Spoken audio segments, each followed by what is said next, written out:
পেছু আসিস না, নাহলে এমন কোন আন দিব না, কোমর তোমার হজড়ান দিব, বুঝলিস?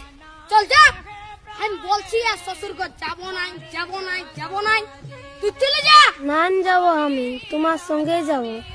না দেবো আমি, তোমার তাই দেবো। হ্যাঁ, বলে গেছি আমার পেছু পেছু আর আসিস না, নাহলে এমন গোড়ান দিব না।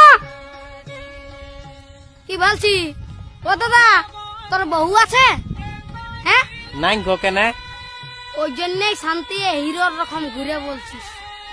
আমাকে দেখ, আমার আলোক কিটিয়া পেছনে পেছনে, আমার পেছনে পেছনে আসছে, বুঝলি? দেখ তো কোথায় যাবে গো বউটা? তোর পেছনে পেছনে যাবে নাহলে কি আমার পেছনে আসবে? তোর পেছনে পেছনে কেন যাবে? আমার বউ তোর পেছনে পেছনে কেন যাবে? আমার বউ আমার পেছনে যাবে। হ্যাঁ হ্যাঁ, চ চ চ, আমার বউ আমার পেছনে যাবে, চ চ। বিয়া করে লোকটা পাগল হয়ে গেছে। বুঝবিস, বিয়া করবি তখন বুঝবিস। আয় দাঁড়াই আছি, চ চ।